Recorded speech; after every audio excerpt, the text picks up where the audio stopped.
Bonjour, Dave Noël, vous êtes historien et journaliste au Devoir. Spécialiste des conflits coloniaux de la seconde moitié du XVIIIe siècle, vous avez notamment publié Montcalm, général américain en 2018 et Chartier de Lotbinière en 2023. On vous entend aussi régulièrement en Radio-Canada dans Aujourd'hui l'Histoire ou L'Histoire ne s'arrête pas là. Alors, comme historien de la guerre, que pouvez-vous nous dire de l'invasion américaine de la province of Quebec en 1775-76? En septembre 1775, les insurgés américains contrôlent l'essentiel des 13 colonies de la côte atlantique, du Massachusetts à la Géorgie en passant par New York, la Virginie et les Carolines. À l'exception par contre de la ville de Boston qui est assiégée par les troupes de Washington.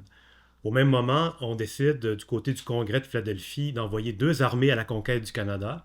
La première emprunte la route traditionnelle du lac Champlain et de la rivière Richelieu, qui est commandée par Richard Montgomery, qui s'empare de Montréal en novembre 1775. Et de l'autre côté, on a l'armée du colonel Arnold, qui traverse les forêts du Maine et descend la rivière Chaudière jusqu'à Québec, donc pour essayer de prendre la ville de Québec. Les deux armées vont se réunir en décembre devant l'ancienne capitale de la Nouvelle-France, devenue garnison britannique. Et c'est à cet endroit-là que se déroule la dernière scène de cette invasion de 1775. À l'époque, les Canadiens, donc, on a beaucoup parlé de neutralité bienveillante des Canadiens envers les envahisseurs américains. En fait, on a vu par la suite, par l'entremise d'un rapport qui a été commandé au printemps 1776 sur la déloyauté des miliciens canadiens, que c'était beaucoup plus un engagement beaucoup plus important du côté des Canadiens envers la cause américaine. En effet, la question de l'allégeance des Canadiens français à l'époque de l'invasion américaine a nourri de nombreux travaux depuis Marcel Trudel, Gustave Langto, Jacques Lacourcière et Denis Vaugeois. Plus récemment, la thèse d'un réel engagement des Canadiens en faveur des rebelles américains nourrit vos propres analyses. Vous n'hésitez pas à parler de ferveur révolutionnaire parmi les Canadiens. Pouvez-vous nous en donner quelques exemples? Oui, d'abord, à l'arrivée des troupes américaines, les Canadiens vont fournir des vivres. Ils vont également prêter des charrettes pour le transport du matériel de guerre. À Québec, précisément, on a des Canadiens qui vont fournir des outils pour la construction des batteries de canons de la pointe de Lévis qui vont bombarder Québec. Également, un peu plus en aval, le long de la côte du Sud, on a des bûchers qui vont être construits par des Canadiens pour servir de ligne de signaux alertant les Américains de l'arrivée des renforts britanniques au printemps 1776. Donc, c'est un engagement considérable, sans parler aussi des volontaires dans les régiments canadiens. Et du côté des femmes aussi, on a ce qu'on appelait les reines de Hongrie. C'est un surnom qu'on donnait à des femmes militantes. Ça fait référence à Marie-Thérèse d'Autriche, l'impératrice. Donc, c'était des femmes fortes qui incitaient leurs maris, les hommes ou en général, à s'engager pour la Révolution. Et on en compte au moins trois de connus dans la vallée du Saint-Laurent, à Saint-Pierre de l'île d'Orléans, à Saint-Vallier sur la côte du Sud et à Sainte-Marie en Beauce. Oui, et que dire de ce Clément Gosselin qui illustre peut-être plus que d'autres cette ferveur révolutionnaire? L'engagement de Clément Gosselin est remarquable. C'est un maître charpentier de 28 ans, donc un homme d'affaires prospère. Ce n'est pas un homme issu des basses classes de la société. C'est quelqu'un qui a beaucoup à perdre. Et lui, il va parcourir la côte du Sud, donc devant Québec et en aval, pour faire du recrutement pour le second régiment de Canadiens qui est levé dans le courant de l'invasion. Donc, c'est un engagement important. On a aussi donc à peu près 500 volontaires, des Canadiens, des francophones, mais aussi beaucoup d'anglophones, évidemment, qui s'engagent dans ces deux régiments-là de l'armée. On a aussi même un aumônier canadien-français, qui est un Lotbinière, donc, et dont le frère, Michel Chartier de Lotbinière, va également prendre fait et cause pour la Révolution, sans toutefois venir en territoire laurentien. Lui va demeurer à Boston et en France, mais il va quand même avoir un engagement très important pour la cause. Dès lors, Dave Noël, comment s'achève l'invasion américaine en 1776 et que devient notre Clément Gosselin?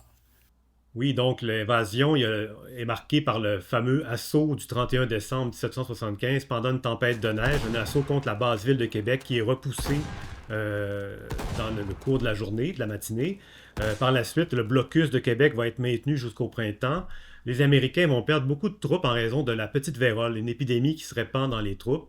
Et l'arrivée des renforts britanniques au printemps 76 entraîne le repli des Américains au sud de la frontière.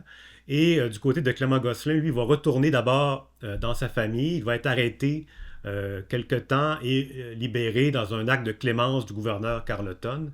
Et par la suite, il va regagner l'armée continentale américaine. Il va franchir la frontière à quelques reprises, à titre d'espion notamment pour renseigner le général Washington sur ce qui se passe dans la vallée du Saint-Laurent.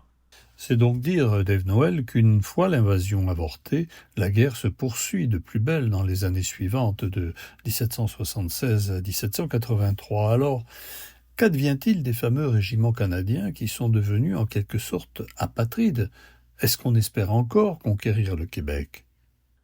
Oui, donc les fameux régiments canadiens, donc normalement, ils auraient dû relever d'un État du Canada, comme les autres régiments de l'armée continentale américaine, mais comme l'invasion est un échec, ces régiments-là se retrouvent orphelins en quelque sorte, et ils vont relever directement du Congrès, ce qui fait en sorte qu'on considère que c'est un des premiers éléments nationaux de la jeune République, ces deux régiments-là canadiens, donc c'est un paradoxe. Ces unités-là vont combattre un peu partout.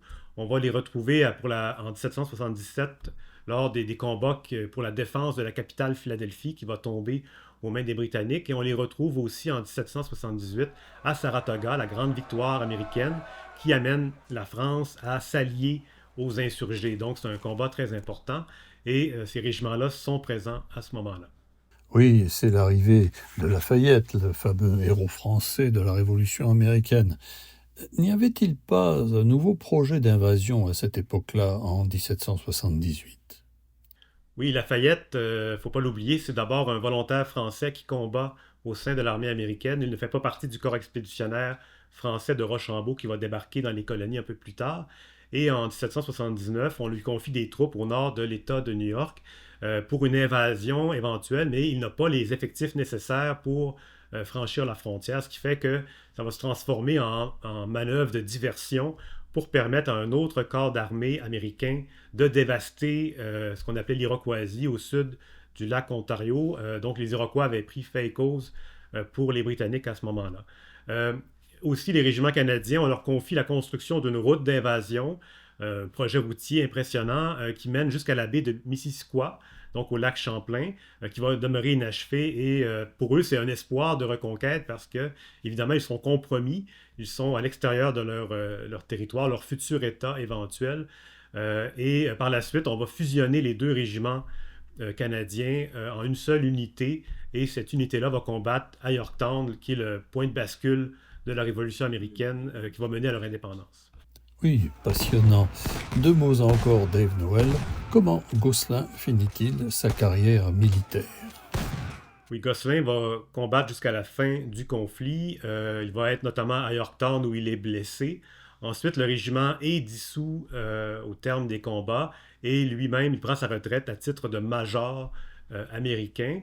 Il va s'établir comme beaucoup d'autres volontaires canadiens de la Révolution sur des terres qu'on leur donne dans le nord de l'État de New York, pas très loin de la frontière du Québec. Et il va revenir s'installer au Canada vers la fin de sa vie. Et ce qui est étonnant, c'est qu'il va se présenter régulièrement comme major de l'armée des colonies unies. Donc, il prend différentes formulations. Ça montre à quel point il est demeuré marqué et fier de son engagement. Donc, son destin illustre bien ce qui est arrivé à beaucoup de ses compatriotes à l'époque. Mais lui, à la différence des autres, il a laissé des lettres. Donc, ces documents très rares et précieux qui permettent de comprendre un peu les motivations de ces gens-là qui sont aujourd'hui assez oubliés quand même. Merci Dave Noël pour ce nouveau regard sur l'invasion américaine de 1775-76 et sur la part qu'y prirent alors les Canadiens, même après 1776. Si, comme le disait André Delille, la Révolution américaine c'est aussi notre histoire, votre lecture des engagements militaires canadiens-français le démontre amplement. Merci Dave Noël. Merci.